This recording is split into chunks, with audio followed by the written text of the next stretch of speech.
अस्सलाम वालेकुम and hello दोस्तों।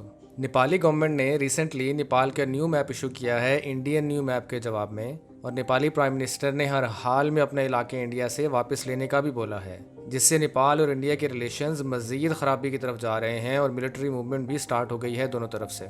मैं आज इस वीडियो में आपको बताऊंगा कि नेपाल गवर्नमेंट ने न्यू मैप में क्या एडिशन की है, नेपाली एक्ट्रेस मनीषा कोइराला ने ऐसा क्या बोला है कि इंडियंस उन्हें वापस नेपाल जाने का बोल रहे हैं, 3 वजह कौन सी हैं इंडिया और नेपाल के बॉर्डर डिस्प्यूट के पीछे, नेपाल क्यों इंडिया पे कोरोना वायरस फैलाने का इल्ज़ाम लगा रहा है, और क्या अगर इंडिया नेपालियों को इंडिया से निकाल दे तो नेपाल को कोई इकोनॉमिक फ़र्क पड़ेगा एज अ कंट्री या कि नहीं।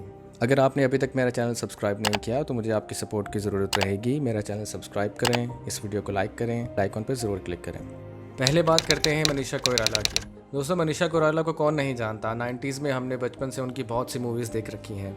अब स्क्रीन पे आप देख सकते हैं नेपाली फॉरेन मिनिस्टर ने एक ट्वीट की थी न्यू मैप को लेके, जिस पे मनीषा कोइराला ने डायलॉग के ज़रिए मसले को सॉल्व करने का बोला और शुक्रिया अदा किया नेपाल के लिए स्टैंड लेने पर अपने फॉरेन मिनिस्टर का, जिस पे इंडियन मीडिया कह रहा है कि खाते भारत का है और गीत चाइना के गाते हैं, क्योंकि मनीषा ने 3 कंट्रीज़ की बात की थी, यानी चाइना को भी पार्टी करार दे दिया था।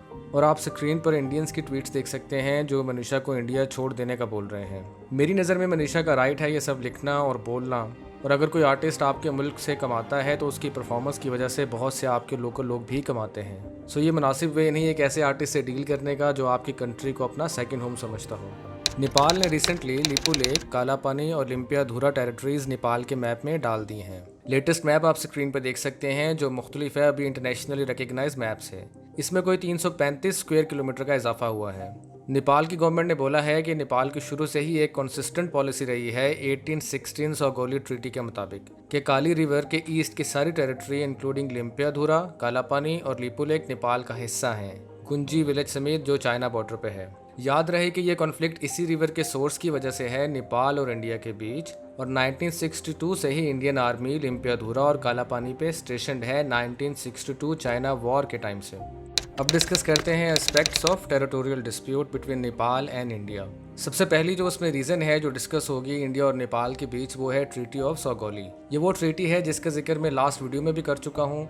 उस वीडियो का लिंक आप ऊपर देख सकते हैं, जो ईस्ट इंडिया कंपनी और नेपाल में टेरिटोरियल वॉर के एंड पे साइन हुई थी 1816 में। दूसरा जो एक्सपेक्ट है वो है काली रिवर। दोस्तों, इस काली रिवर का ओरिजिन कंफर्म नहीं। नेपाल क्लेम करता है कि इसका ओरिजिन कोथी यांगती स्ट्रीम है, जबकि इंडिया क्लेम करता है कि इसका ओरिजिन स्ट्रीम्स ऑफ कालापानी है।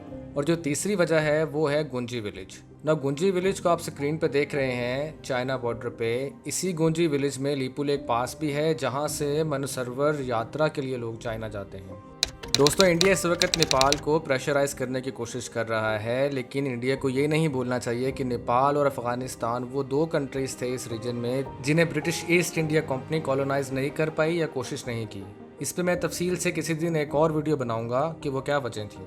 नेपाल और इंडिया का बॉर्डर 1800 किलोमीटर लंबा है, लेकिन ये एक ओपन बॉर्डर है, यानी लार्जली ये फेंस नहीं like India Pakistan border. Nepali prime minister ने पार्लियामेंट में खिताब में बोला है कि वो हर कीमत पे अपनी टेरिटरी वापस लेंगे इंडिया से। उन पर काफ़ी प्रेशर भी है अपोजिशन का टू टेक सम एक्शन।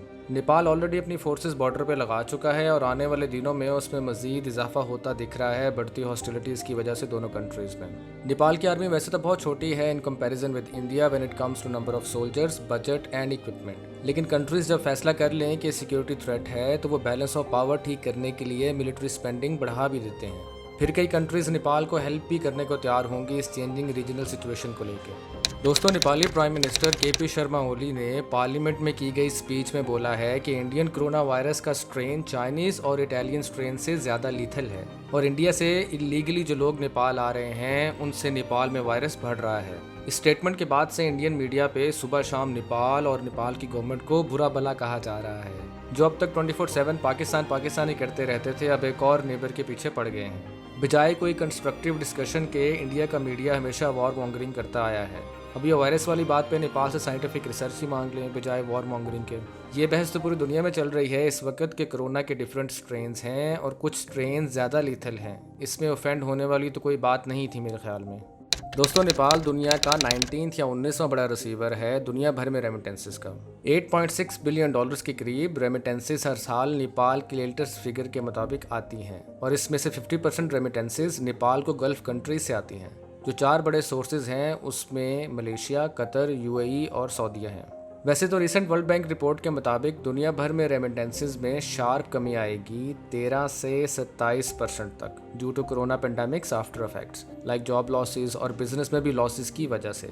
लेकिन अभी देखते हैं कि नेपाल और इंडिया में रेमिटेंसेस का बैलेंस क्या है। नेपाल से इंडिया हर साल तकरीबन 1.7 बिलियन डॉलर्स इंडिया जाते हैं रेमिटेंसेस की मद में, और इंडिया से हर साल अराउंड 1.9 बिलियन डॉलर्स आते हैं नेपाल। याद रहे कि ये 2017 का डाटा है और हर साल कम ज़्यादा होता रहता है, बट आपको आइडिया तो हो गया है कि ज़्यादा फ़र्क नहीं पड़ेगा नेपाल को। जैसे नेपाली इंडिया से पैसे भेजते हैं वैसे ही इंडियंस भी नेपाल में अपने बिजनेसेस और जॉब से पैसे इंडिया भेजते हैं। तो ये करने से इंडिया को कोई फ़ायदा नहीं होगा जो इंडियन मीडिया और बीजेपी के भक्त बोल रहे हैं। उल्टा वो नेपाली पॉपुलेशन को मज़ीद अपने खिलाफ कर लेंगे। दोस्तों, अगर आपने अभी तक मेरा चैनल सब्सक्राइब नहीं किया तो इस वीडियो को लाइक करें, मेरा चैनल सब्सक्राइब करें और बेल आइकॉन पर ज़रूर क्लिक करें।